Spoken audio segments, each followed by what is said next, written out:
Fasten your seatbelts because the winner of this game is the winner of the entire Blitz portion of this Tata Steel India Rapid and Blitz event. We've got Sasha Grischuk playing with the black pieces, Pragg with white. Let's check out this exciting game. So Pragg kicks off with e4. We get e5 and quickly on the board, bishop c4, Italian game. Pragg means business, serious opening. Bishop c5.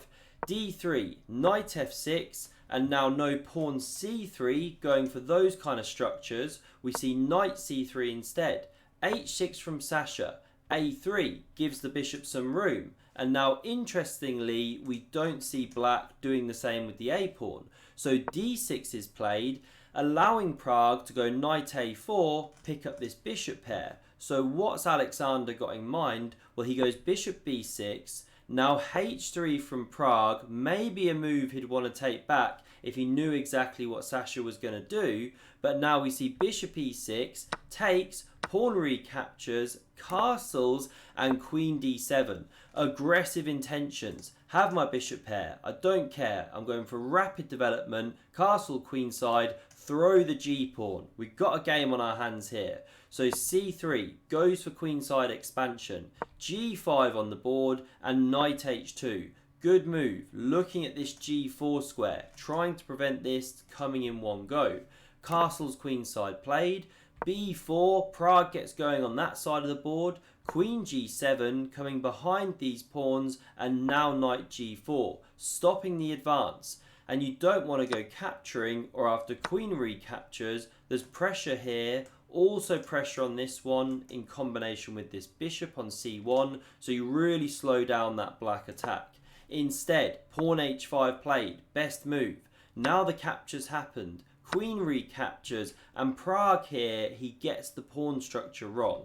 So he takes first with check. The pawn recaptures, but now he should go f3 because it plays against this threat of pawn g4. It's no longer possible. You're going to capture, open up the rook. Good for white. And if black starts trying to prepare this attack with moves like queen g7, well, you can carry on with your threats.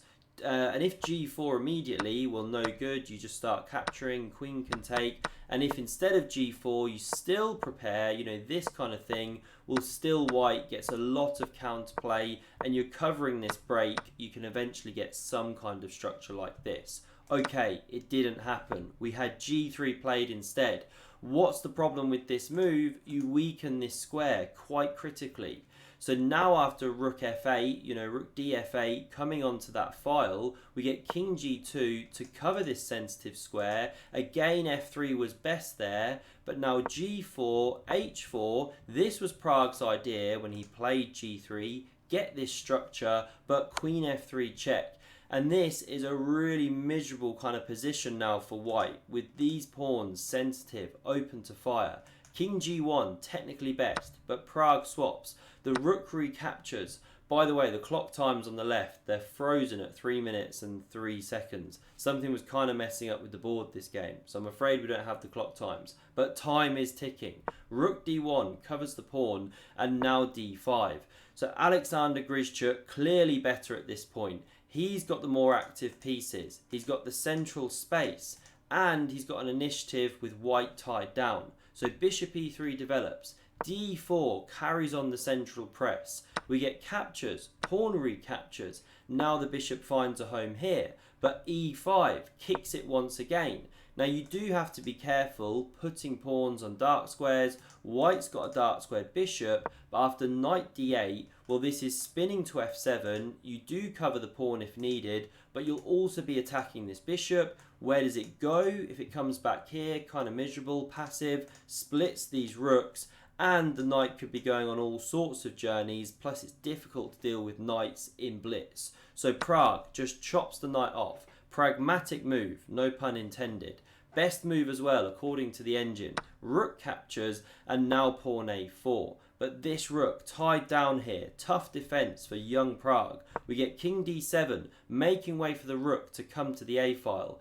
Rook d2, covering one more sensitive point. Maybe you double one day. Rook a8 played, King f1 comes back into the game, and now b5 takes advantage of this pin here, so you can't capture that pawn.